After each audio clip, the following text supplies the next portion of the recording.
Smiley तू कितना कूल बाड़ा। हमके भी उंगली पे बॉल घुमावे किसी के कहा प्लीज तू हमके भी दाना कैसे करत बाड़ा दा हमके। हाँ ना ई तरह बस के बात नहीं खे। बोले के का चाहत बाड़ा तू? अगर तू चाहता हमारे ट्रेनिंग में तू आ सकेलू और हम तरह के सिखा सकेली। देखा स्माइली हमके ना पता कि बास्केटबॉल लड़की खातिर हा कि ना, लेकिन ये गलत हा। तू सीखे चाहता रू तो हम तरह के सिखा सकेली। एमे कौन बड़ बात बा? लड़की लोग डायना के बास्केटबॉल खेले के बा। चलो लड़की लोग हमनी स्माइल के साथ बास्केटबॉल खेल के डायना के जलावल जाओ, मजा आई। हाँ काहे कि इनकरी प्यारा जोड़ी हमरा के बीमार करेला।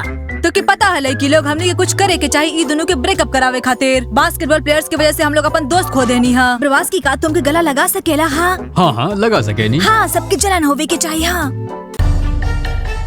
लड़की लोग हमके लागेला कि तू लोग ओकरा के देख के जलता रू काहे कि तोहार दोस्त लोग खिलाड़ी के डेट करता रही। तो के दिखात नहीं के वो लोग वैसे ही दिखेले। लोग और केहू से खुन्नस रखे के बात है बास्केटबॉल के खिलाड़ी बन जा और ये पता चलेला कि प्यार असली नहीं खे। तो के पता है कई बास्केटबॉल प्लेयर्स के बारे में बहुत ही सारा खबर उड़ रहा है। जूली बतावा गुरुसा हमरा की बतावा।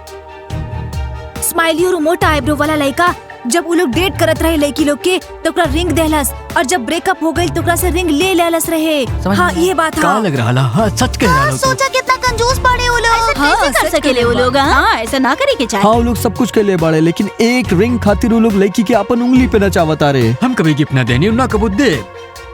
ओह ऐसे तो तूने के अभी तक कोनो गर्लफ्रेंड नहीं की। कितना कंजूस पड़ा तू लोग। हाँ तू लोग उनका के कोनो गिफ्ट भी ना देवेला कंजूस। हाँ तू लोग भी ऐसे नहीं बाड़ा। कल हम लोग कैफेटेरिया से बहुत कुछ खरीद ले रहनी और तू लोग ओकरा देख के बहुत ही लालच जैसन करत रहले। सचो में बहुत स्वादिष्ट रहे। कल फिर से लेके आई हा प्लीज।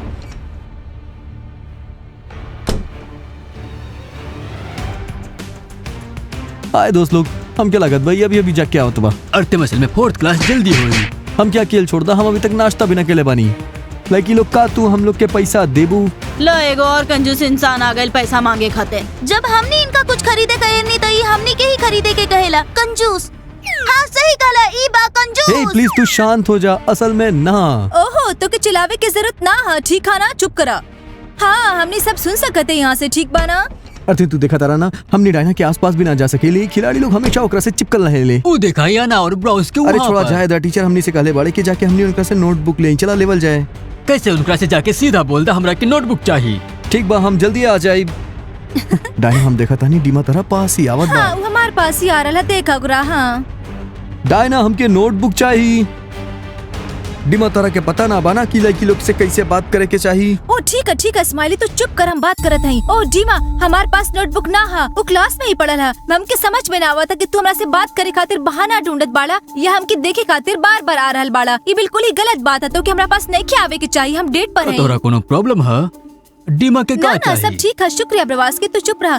डीमा अब तू यहाँ से निकला अभी। हाँ ठीक बा डायना चला अर्थम उना सुने वाली बड़ी। और तुम सब कुछ खराब कर दे ले हा। दोस्त लोग का हो गए फिर से वो है। वो खिलाड़ी लोग फिर से दिखावा ही करता रहे ना। बस एक बार बोला हम देख ले का होता। ना तू लोग ऐसा कुछ मत करा काहे कि हम कल से दूसरे स्कूल में ट्रांसफर होता नहीं। डीमा ना हम तोहरा बगैर न रह पाए। का भाई डीमा तू खिलाड़ी लोग की वजह से स्कूल चेंज करा तारा। डीमा प्लीज ऐसा मत करा। तू ताकतवर बाड़ा उनसे। डीमा का तू बास्केटबॉल प्लेयर की वजह से स्कूल बदल रहा हो। ना दोस्त लोग हम खिलाड़ी लोग की वजह से ऐसा ना करता नहीं लेकिन हम ऐसा स्कूल में ना रह सकेली। डीमा हम जाना तानी तू बहुत परेशान बाड़ा काहे कि डायना तारा के नीचा दिखा तारी। हम समझता नहीं।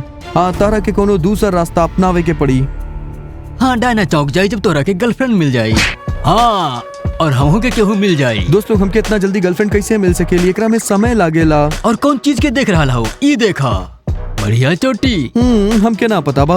डीमा तोरा कैसे ना पता बा? तू मान जाना था डायना तुरंत नाराज हो जाए। जैसे वो तोरा के कोनो लड़की के साथ देखी ओकरा बहुत बड़ा झटका लगी। चला दोस्त लोग हम तैयार बानी। नाश्ता का हम तोरा से बात कर सकेली। चला आओ तारा के। हे लड़की लोग डीमा ओकरा के कैसे बोले ले सिकर मतलब का बा? डीमा तारा के का चाहिए? नाश्ता अगर हम तोरा सच बताई तो हम तोरा के अपन गर्लफ्रेंड बनावे चाहता नहीं। मतलब बा तोहार गर्लफ्रेंड? असल में नाश्ते हम तोरा सच बताई तो हम डायना से बदला लेवे चाहत बानी। माफ करिए डीमा हमार बॉयफ्रेंड बा। वो मानी ना तू ना। ये तो मानत ही नहीं कि हमके केहू और के पास जाए के पड़ी। नाश्ता तक भइल। अच्छा सुनो का तू हमरा के डेट कर सकेलू? सच में डीमा? तो फिर हमके विश्वास दिलावा। सुना हम कितना बार तोरा पीछे रहनी और तू हमरा के धुतकार देले रहला। अब इला हम तोरा के डेट ना करब और ई पक्का बात बा। अरे शांत हो जा। तो ऐसे चिल्लात काहे बाड़ू? डायना बैठल बाड़ी ओकरा कैसन लागी? डीमा ना। लड़की लोग सच कहीं तो तू लोग जरा भी भरोसा के लायक नहीं। वैसे डीमा हम तोरा पर विश्वास कर सके नहीं बाकी हम फ्री में नहीं की। फ्री में ना डीमा डीमा मान जाना। ताका तो मान रहल बाड़ा। ठीक बा, हम रेडी बानी, लेकिन तारा के हमार 100% गर्लफ्रेंड बने के नाटक करे के डीमा हम पड़ी। तरह के 200% देब, लेकिन तरह के हमरा के गिफ्ट देवे के पड़ी और पैसा भी, तभी हम तोहार गर्लफ्रेंड बन सके। हाँ, हम अच्छा तरह से जाने ली कि बहुत मुश्किल बा। दोस्त लोग चला हम लोग यहाँ से निकला थे। ये लोग कब से यहाँ पे खड़ा होके चिल्ला रहल बाड़े, ये गलत बात है। हाँ दोस्त लोग, हम इनकरा के साथ नहीं बढ़ सकते हैं। ये लोग बहुत ही बच्चा जैसा है। चला यहाँ से। वो लोग आवता रे। और हाँ डीमा, तू हमके घूरल बंद कराई, बिल्कुल ही गलत बात है, समझ गया तू। डीमा तो का हम तोहार गर्लफ्रेंड बानी? अच्छा, अब जाइना की झटका लगी तोहार गर्लफ्रेंड के देख के। मोर्शा चला डीमा, डायना के पास चलल जाओ। चला।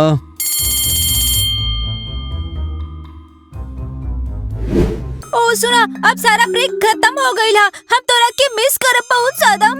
सच तू रोत कहाँ बड़ू? हम अगला ब्रेक में मिलब ना तोरा से। प्रवास की काश हम एक ही क्लास में होइत, कितना मजा आइत ना।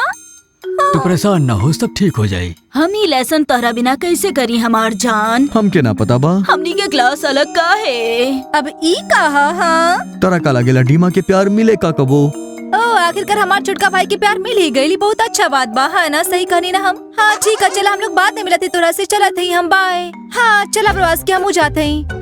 चला ब्रेक के बाद मिलल जाए। हाँ बाय। या ना हमके समझ ना आ रहा कि का वो लोग सच में एक दूसरे के प्यार में हैं इतना ज्यादा। हमार जान, हम तोहरा बिना ना रह हम सकेनी। तोरा बिना ना रह सकेली, तू हमरा साथे चला। हमरा के 1 मिनट तोहर क्लास में चलो। आवे दो। या ना वो सब कार है, देखा डायना तो के इतना चिंता काहे हो रहा? तो क्या अच्छा लगे कि चाहिए क्यों कर अब गर्लफ्रेंड बन गेला, ठीक है ना। अब तो के परेशान ना करी, ठीक बा ना? अच्छा है ना? हमके ना पता, लेकिन हमके ये सब अच्छा ना लग रहा है।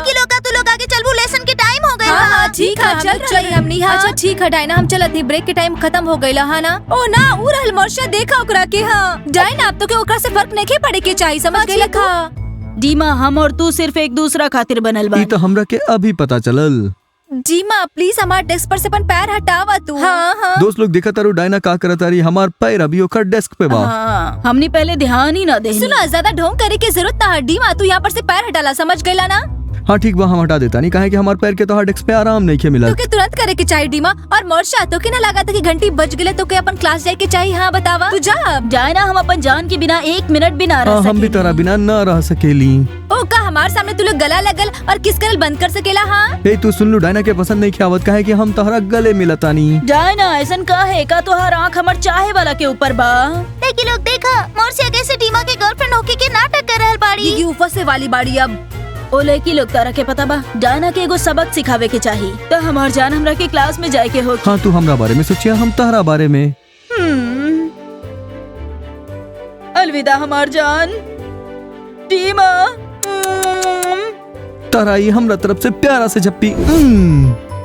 जल्दी मिलब हमने। डीमा ये सब का चल रहल बा? बतावा तू ये सब का कर रहल बाड़ा? हाँ तू तो सुबह ही मिल के आयल रहला ना। हाँ डायना तू हमरा से बात काहे करत तारू? तू तो हमरा के इग्नोर करेलू ना हमेशा। डीमा तू पूछे खातिर तैयार हो जाती, इंटरेस्टिंग होए वाला है। पूछता का वो लोग सच में डेट कर रहल बाड़ा? हाँ बतावा हमके। ये सच ना हो सकेला। डायना तारा तक खुश होके के चाहिए कि डीमा तारा के छोड़ दे ले बा। ओ अर्तिम तू ज्यादा भाव मत खा, ठीक है ना? और डीमा तो के बहुत बहुत कांग्रेचुलेशन तोहर नया रिश्ता खातिर। हाँ देखा डायना तू ढोंग मत करा, और हमरा और ओकरा बीच में तू बिल्कुल भी मत आवा, समझ लू तू? ओ डीमा हम तोहर तरफ कभी पलट के भी ना देखब, ठीक बा ना? डीमा तोनी की जोड़ी कितना अच्छा बा। हाँ तू लोग दोनों एक साथ बहुत अच्छा लागेला। हाँ तू स्कूल के सबसे बेस्ट कपल लग रहल बाड़ा। परफेक्ट बड़ा डीमा। और जल्दी ही बेस्ट जोड़ी मुकाबला में तोनी दोनों ही विनर बनबा, ये सबसे पक्का बात बा।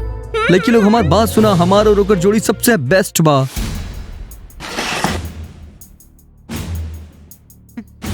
देखो हमने ओकरा के कैसे भगा ले वाली। हाँ ठीक बता ना, तो ओकरा होके दा। डीमा तो तोहरा साथ भी खेल खेल ली।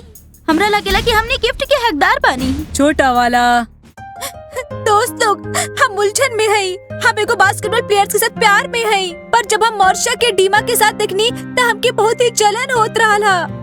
कहीं गलत था? आप लोग हमके बताएं कि ऐसा काहे हो रहा हमरा साथ।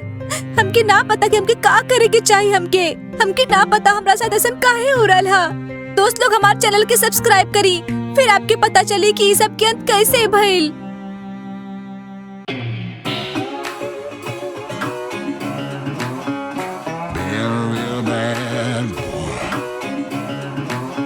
I've got a ton of gravel in shoot. World on my shoulders.